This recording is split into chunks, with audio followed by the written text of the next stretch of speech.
Selamat datang kembali. Eh, Pernah nggak sih Anda kepikiran kenapa ya satu lagu gitu tiba-tiba ada di mana-mana, diputer terus. Sementara lagu lain yang mungkin sama bagusnya hilang aja gitu. Atau film deh, satu film jadi omongan semua orang. Apa sih sebenarnya yang bikin sesuatu jadi hit? Nah, hari ini kita coba kupas tuntas ya fenomena ini. Oke, siap. Kita udah siapin nih banyak bahan menarik, sebagian besar dari riset yang dalam banget soal sains di balik popularitas. Mulai dari, ya, psikologi dasar kita lah, kenapa kita suka sesuatu. Terus gimana ide atau produk budaya itu nyebar di masyarakat. Sampai dikit-dikit soal ekonomi di baliknya juga ada. Menarik. Jadi lengkap ya dari berbagai sudut pandang. Betul. Misi kita kali ini ibaratnya ngebongkar aturan main yang nggak kelihatan. Yang nentuin mana yang bakal meledak, mana yang enggak. Fokus utamanya nih, itu ke pertarungan dalam diri kita sendiri. Antara rasa nyaman sama yang udah kita kenal, sama rasa penasaran kita sama hal-hal baru. Yang kadang bikin kaget. Siap. Siap? Mari kita bongkar. Oke, kita mulai dari yang dasar banget ya. Kayaknya kita ini makhluk yang penuh kontradiksi gitu. Di satu sisi, kita tuh neofilik. Selalu pengen tahu, tertarik sama yang baru. Tapi di sisi lain, kita juga neofobik. Agak takut atau paling nggak waspada lah. Sama sesuatu yang rasanya terlalu baru, terlalu asing. Nah, iya. Dan para pencipta hit yang jago itu kayaknya mereka paham banget soal ini. Secara intuitif mungkin ya. Mereka tuh pinter banget ngeramu sesuatu yang bikin kaget, tapi kok rasanya familiar gitu. Bener, kejutan yang familiar. Istilah bagus tuh. Iya kan? Dan yang menarik di sini, kontradiksi ini tuh akarnya dalam banget di psikologi kita. Ada konsep yang udah terkenal lah, namanya mere exposure effect. Efek paparan semata. Oh, mere exposure. Sering denger itu? Nah iya, ratusan penelitian udah nunjukin, kita tuh cenderung lebih suka sama hal-hal yang sering kita lihat atau dengar. Nggak peduli itu bentuk geometris aneh, lagu ngasal, muka orang asing, bahkan kata-kata dalam bahasa yang kita nggak ngerti sama sekali. Tapi kenapa bisa gitu sih? Apa cuma karena, ya karena biasa aja gitu? Logika evolusinya sebenarnya masuk akal banget. Coba bayangin kita hidup di alam liar zaman dulu. Kalau Anda ngenalin sesuatu, tumbuhan, hewan, atau jalan setapak, itu artinya Anda udah pernah ketemu sebelumnya dan Anda selamat. Ah, oke. Jadi familiar itu rasanya aman gitu ya, secara naluri ya? Betul. Itu juga ngejelasin kenapa kita seringkali lebih suka ngelihat muka kita di cermin daripada di foto. Loh, kenapa gitu? Ya karena muka di cermin, meskipun kebalik kiri kanannya, itu versi yang paling sering kita lihat. Jadi rasanya lebih bener aja, lebih nyaman. Lebih familiar? Oh iya ya, bener juga. Contoh lain yang disebut di materi kita tuh soal preferensi lanskap. Katanya anak kecil di seluruh dunia, nggak peduli budayanya apa, cenderung suka lanskap yang mirip savana Afrika Timur. Tempat kita berevolusi dulu. Iya, itu menarik banget. Lanskap yang ada ruang terbukanya, ada pohon buat neduh, ada sumber air kelihatan. Kayak cetakan genetik gitu mungkin ya? Rasanya familiar secara bawaan gitu ya. Selera lanskap kita jadi macam-macam banget. Tapi preferensi awal anak-anak itu nunjukin betapa kuatnya bias kita sama yang udah dikenal. Oke, tapi kalau cuma ngandelin familiaritas, dunia budaya kita jadi gitu-gitu aja dong. Nggak ada inovasi. Nah, benar banget. Disinilah masuk konsep fluensi sama disfluensi itu kan. Bisa dijelasin dikit nggak? Tentu. Jadi, fluensi itu gampangnya seberapa mudah otak kita ngolah informasi. Kita tuh secara alami suka sama hal-hal yang rasanya gampang dicerna. Kalimat yang jelas, desain yang simple, melodi yang gampang diingat. Bikin nyaman gitu ya, otaknya nggak kerja keras. Iya. Nah, disfluensi itu kebalikannya. Pas otak kita mesti kerja lebih keras buat mahamin sesuatu. Ada gesekan gitu pas mikir. Ada eksperimen menarik tuh, yang less is more itu. Agak aneh ya kedengarannya. Orang disuruh nyebutin hal-hal positif soal sesuatu. Misalnya pasangan hidup atau politisi. Oh iya, yang itu. Hasilnya kan, yang disuruh nyebutin dikit aja hal positif. Misalnya 3. Malah ngasih nilai akhir lebih tinggi daripada yang disuruh nyebutin banyak. Misalnya 10. Kok bisa gitu ya? Nah, itu karena mikirin 10 hal positif itu ternyata lebih susah secara mental. Lebih disfluent daripada mikirin 3 aja. Rasa susah atau nggak nyaman pas mikir, Itu secara nggak sadar kita pindahin ke objek yang lagi dinilai. Jadi karena kita agak susah nyari poin positif ke 8, 9, 10 soal pasangan kita, otak kita ambil jalan pintas. Ah, mungkin dia nggak sehebat itu, gitu. Kurang lebih gitu. Aneh ya, tapi nunjukin banget betapa otak kita demen sama yang gampang. Wah, otak kita emang kadang pemalas ya. Maunya gampang aja gitu. Bisa dibilang gitu. Tapi jangan salah, disfluensi atau kesulitan itu juga punya peran penting banget. Kepuasan yang paling dalam itu seringkali datang dari momen yang disebut aesthetic aha, momen pencerahan estetis. Estetik aha. Kayak gimana tuh? Itu momen pas sesuatu yang tadinya rasanya bingungin, rumit, susah, disfluen lah, tiba-tiba klik, jadi jelas dan gampang dipahami. Jadi fluent. Ah, kayak pas kita berhasil mecahin teka-teki silang yang susah banget itu ya. Puas banget rasanya. Persis, atau pas akhirnya ngerti makna lirik lagu yang abstrak, atau berhasil ngikutin alur cerita film yang muter-muter. Materi kita ngasih contoh soal apresiasi lukisan kubisme. Buat orang awam kan mungkin kelihatan acak-acakan ya. Iya, kayak gambar nggak jelas gitu. Tapi begitu dikasih sedikit konteks soal sejarahnya, niat senimannya, kebingungan tadi berubah jadi pemahaman. Nah, momen aha itu rasanya puas banget. Sensasi ini juga yang dicari penonton serial misteri kayak Lost dulu. Meskipun endingnya mungkin bikin banyak orang garu-garu kepala, tapi proses nebak-nebaknya, ngurai petunjuknya bertahun-tahun, itu udah ngasih kenikmatan estetik aha berkali-kali. Atau sensasi simple tapi bikin nagih pas balok Tetris jatuh pas di tempatnya itu. Itu juga aha kecil ya? Bisa jadi, ada ketegangan yang diikuti pelepasan. Jadi ada tarik menarik nih. Kita pengen yang gampang, fluensi. Tapi juga ngerasa puas banget kalau berhasil naklukin yang susah. Estetik aha, dari disfluensi ke fluensi. Ini kayak nyari titik seimbang ya? Tepat sekali. Dan ini nyambung banget nih ke sebuah prinsip desain yang kuat banget yang dirumusin sama desainer industri legendaris Raymond Loewy. Ini relevan banget sama fokus kita kali ini. Nah, ini dia nih. Bagian yang menurut saya pribadi paling menarik. Prinsip yang namanya Maya. Apaan tuh Maya? Maya itu singkatan dari Most Advanced Yet Acceptable. Paling maju, tapi masih bisa diterima. Most advanced yet acceptable. Oke. Ini filosofi desainnya Loewy. Intinya, penting banget buat nyeimbangin antara inovasi yang radikal, yang baru banget, sama familiaritas, biar audiensnya tetap nyaman. Jadi, dorong batas sejauh mungkin, tapi jangan sampai kelewatan batas penerimaan orang pada zaman itu. Gimana Loewy nerapin ini di kerjaannya? Materi kita nyebutin soal obsesinya dia sama bentuk telur. Benar. Loewy itu nganggap telur itu puncak desain alami. Bentuknya efisien banget, kuat strukturnya, aerodinamis, dan yang paling penting, semua orang kenal bentuk telur. Familiar banget. Iya juga ya. Nah, dia secara sadar masukin lekukan-lekukan halus, efisien, yang terinspirasi dari telur ini ke dalam desain produk industrinya. Padahal produknya modern banget buat zamannya. Contoh paling keren itu mobil Studebaker Starliner tahun 53. Futuristik habis bentuknya, tapi garis-garisnya ngalir, ada lengkungan yang familiar. Oh, jadi ada unsur lamanya gitu ya di desain barunya. Betul. Bahkan di barang sekecil rautan pensil buatannya, dia pakai prinsip efisiensi bentuk ini.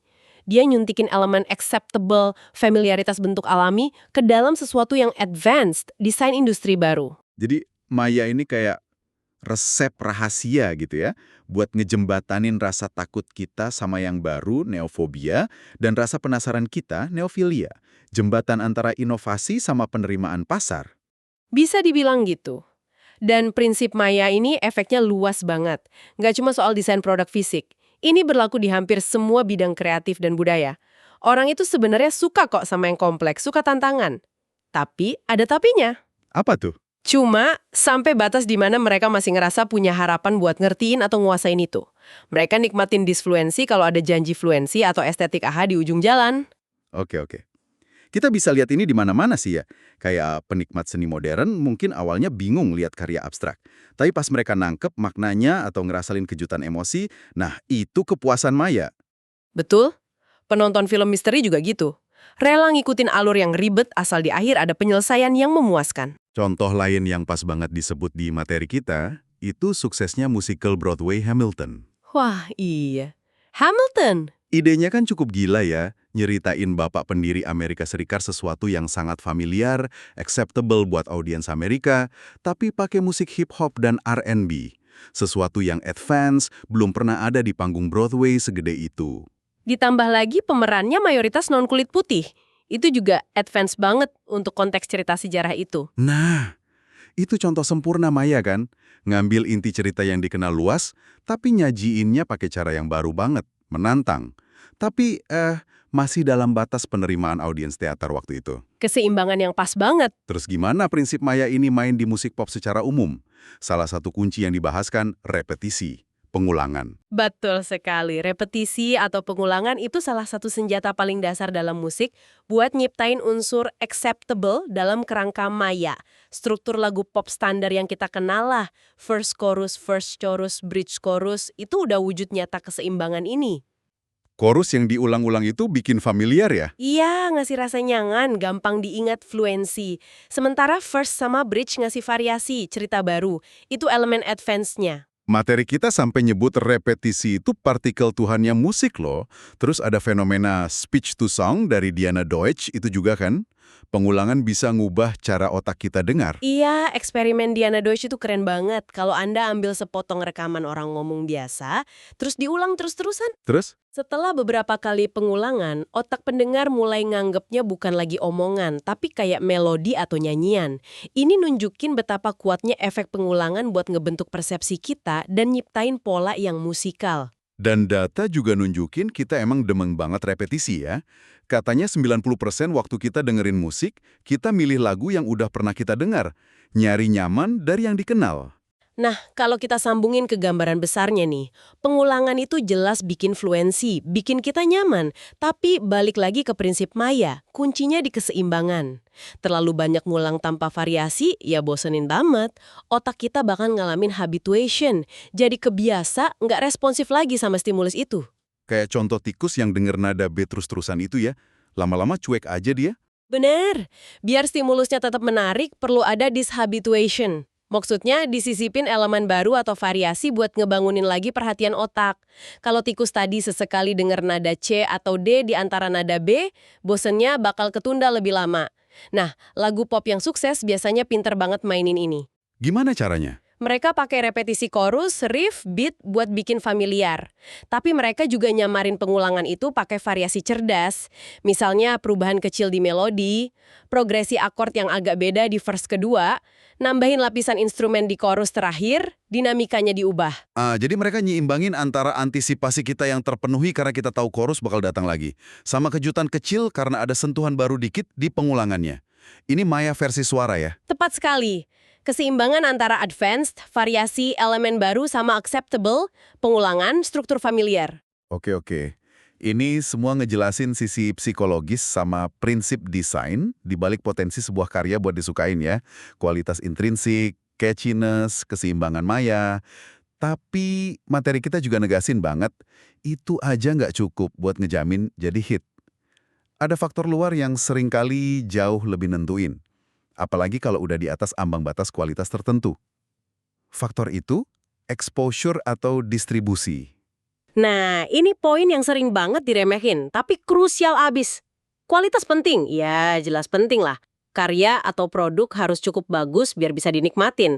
Tapi setelah ngelewatin batas kualitas minimal itu, sebagus apapun sebuah karya, nggak akan banyak artinya kalau nggak ada yang tahu. Iya juga sih, percuma bagus kalau nggak ada yang dengar atau lihat.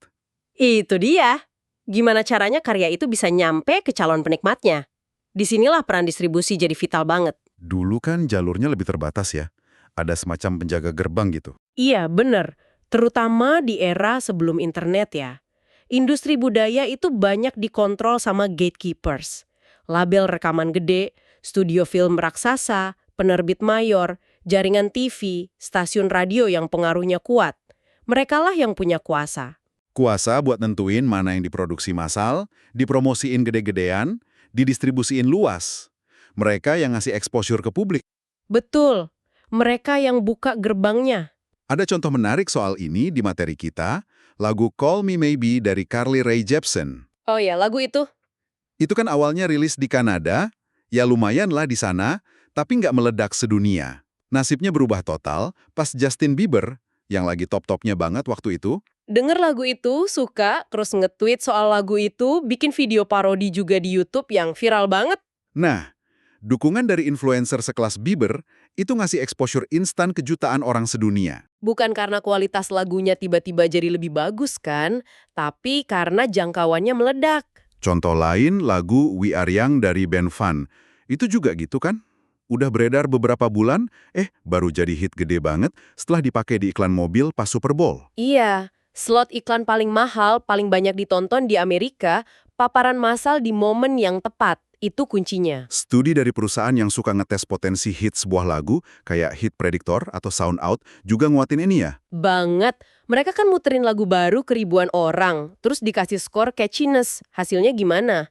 Banyak lagu yang skornya tinggi banget, yang secara objektif disukain banget sama pendengar pas dites, malah gagal total di pasar. Kenapa? Ya karena nggak dapat dukungan promosi atau distribusi yang kuat dari labelnya. Sebaliknya, lagu yang skornya mungkin biasa aja, 70-an gitu, bisa jadi nomor 1 kalau didukung pemasaran gede-gedean, video klipnya keren, diputar terus di radio atau platform streaming. Jelas banget kan, di atas ambang kualitas tertentu, faktor distribusi sama exposure itu seringkali jadi pembeda utama, sukses atau gagal. Tapi kan lanskap distribusi sekarang udah beda banget ya. Nggak lagi cuma dikuasain gatekeeper selama itu. Betul sekali, internet sama media sosial udah ngubah segalanya. Udah mendemokratisasi sekaligus memfragmentasi proses distribusi, jadi lebih pecah-pecah gitu. Sekarang, tiap orang yang punya akun medsos, blog, kanal YouTube, atau playlist Spotify itu bisa jadi distributor konten. Jadi stasiun radio sendiri gitu ya. Bisa dibilang gitu. Kekuatan gatekeepers lama memang nggak hilang total sih, tapi pengaruh mereka udah jauh berkurang. Ini bikin pasar budaya jadi lebih cair, lebih nggak ketebak, tapi juga buka peluang buat karya-karya independen nemuin audiensnya lewat jalur alternatif. Contoh klasik nih, gimana popularitas itu nggak selalu lurus sama kualitas aslinya. Kasus lukisan Mona Lisa. Ah iya, si Mona Lisa. Sekarang kan kita nganggupnya mahakarya paling top gitu ya. Tapi ternyata, di abad ke-19, lukisan ini tuh biasa aja. Nggak dianggap karya terpenting di Louvre. Masih kalah sama Raphael atau Titian waktu itu. Bener, ketenarannya baru meledak gila-gilaan di awal abad ke-20. Gara-gara apa? Dicuri. Dicuri dari Louvre. Iya. Pencurian itu jadi berita gede sedunia, publisitasnya luar biasa selama 2 tahun sampai lukisannya ketemu lagi.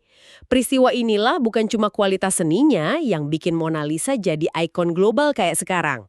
Exposure gede gara-gara peristiwa. Terus ada juga faktor, ya hoki aja gitu, keberuntungan murni yang nggak bisa ditebak. Contohnya lagu Rock Around the Clock-nya Bill Haley, salah satu lagu rock and roll paling ikonik kan. Itu proses bikinnya aja udah susah payah. Kualitas suaranya dianggap jelek sama label. Awalnya cuma dirilis jadi sisi B dari rekaman lain yang dianggap lebih menjual. Terus gagal total ya awalnya? Gagal total. Dilupain selama setahun. Terus gimana ceritanya bisa jadi legenda? Murni kebetulan luar biasa. Gimana tuh? Setahun kemudian, sutradara film Blackboard Jungle, film soal kenakalan remaja yang kontroversial tapi populer secara acak, milih lagu itu buat diputar di kredit pembuka filmnya. Cuma buat kredit pembuka? Iya, filmnya meledak. Tiba-tiba semua orang ngomongin lagu pembuka yang energik itu. Lagu itu jadi identik sama pemberontakan remaja zaman itu. Suksesnya bukan strategi label, tapi murni numpang hoki di film yang pas di waktu yang pas. Nggak ada algoritma yang bisa nebak kayak gitu ya? Nggak ada sama sekali. Oke. Terakhir nih, ada satu lagi faktor psikologis yang main. Pengaruh sosial atau social proof. Kita kan makhluk sosial ya, suka ngelihat orang lain ngapain atau suka apa. Tepat. Ini ngejelasin kenapa label bestseller di buku itu efektif banget. Atau kenapa kita penasaran ngeklik video yang lagi trending. Kita mikirnya kalau banyak yang suka, pasti bagus dong. Ini bisa bikin efek bola salju. Popularitas awal narik perhatian lagi, popularitasnya nambah lagi. Tapi ini bisa jadi pedang bermata dua juga kan? Materi kita menyebut studi soal review buku di Goodreads. Ah iya, studi itu menarik. Nemuin sesuatu yang agak lawan arus intuisi kita. Buku-buku yang menang penghargaan sastra bergengsi ini kan bentuk social proof dari otoritas ya. Ternyata cenderung dapet rating rata-rata yang sedikit lebih rendah dari pembaca biasa di Goodreads dibandingin buku yang cuma masuk nominasi tapi nggak menang. Loh, kok bisa gitu? Bukannya harusnya dipuji-puji? Ada beberapa kemungkinan sih, bisa jadi ekspektasi pembaca jadi ketinggian banget setelah tahu bukunya menang penghargaan. Jadi mereka lebih kritis pas baca. Masuk akal. Atau mungkin ada semacam reaksi melawan arus. Kalau sesuatu udah terlalu diakui elit atau jadi terlalu populer, sebagian orang malah pengen nunjukin selera independen mereka. Caranya, ngasih penilaian yang lebih kritis. Jadi, pengaruh sosial tuh nggak sesimpel ikut-ikutan aja ternyata. Jadi, apa artinya semua ini ya? Kalau kita tarik benang merahnya nih. Popularitas sebuah hit, mau itu lagu, film, buku, ide, tren, itu ternyata bukan sulap, bukan kebetulan semata. Ini tuh ramuan yang kompleks banget. Ada unsur psikologi dasar kita yang selalu tarik-menarik. Antara nyaman sama yang familiar, sama penasaran sama yang baru. Ada pertarungan di dalam diri kita. Antara suka yang gampang diproses, fluensi, sama dapat kepuasan dari mecahin teka-teki atau ngertiin kerumitan, estetik aha. Terus ada prinsip kunci kayak MAYA, Most Advanced Yet Acceptable. Itu jadi panduan buat para kreator ngelewatin pertarungan tadi. Nyari titik temu antara inovasi yang cukup berani sama tingkat penerimaan audiens. Prinsip ini seringkali kelihatan dari penggunaan repetisi yang pinter, yang diselingi variasi biar nggak bosenin. Kayak di struktur musik pop, atau bahkan cara orang pidato yang efektif. Dan yang nggak kalah penting, bahkan sering jadi penentu akhir ya, faktor-faktor di luar karya itu sendiri. Gimana karya itu didistribusiin? Dapat exposure ke publik nggak? Siapa yang ngomongin? Seberapa luas jangkauannya? Mau lewat jalur lama atau jalur baru di era digital ini? Terus ada pengaruh dari lingkungan sosial kita. Kecenderungan kita buat ngelihat apa yang lagi populer. Dan tentu aja selalu ada ruang buat faktor hoki. Keberuntungan atau kebetulan yang nggak ketebak, yang bisa ngubah segalanya. Ini semua memunculkan pertanyaan penting nih buat kita renungin bareng-bareng. Terutama buat Anda yang lagi nyimak sekarang. Kita udah lihat kan betapa kuatnya bias bawaan kita sama hal-hal yang udah familiar. Kita juga tahu betapa gampangnya kita kepengaruh sama apa yang lagi populer, apa yang direkomendasin algoritma atau apa yang disukain teman-teman kita. Nah, pertanyaannya jadi, gimana caranya kita bisa lebih sadar, lebih sengaja gitu, dalam mengeksplorasi hal-hal baru? Ide, seni, musik, buku, pengalaman, yang mungkin ada di luar gelembung nyaman kita sekarang. Gimana Anda bisa secara aktif nyimbangin kebutuhan akan nyaman sama yang familiar, yang penting juga sih buat kesehatan mental kita, dengan potensi penemuan berharga, yang bisa memperkaya hidup, yang mungkin datang dari sesuatu yang awalnya kerasa asing, susah, atau bahkan nantang. Di mana titik maya pribadi Anda masing-masing? Sebuah refleksi yang mungkin menarik ya untuk Anda bawa sambil terus menjelajahi lautan informasi dan pilihan budaya yang melimpah banget di sekitar kita tiap hari. Pertanyaan menarik buat dibawa pulang. Terima kasih banyak sudah menyimak sesi penguraian mendalam kita kali ini. Sampai jumpa di kesempatan berikutnya.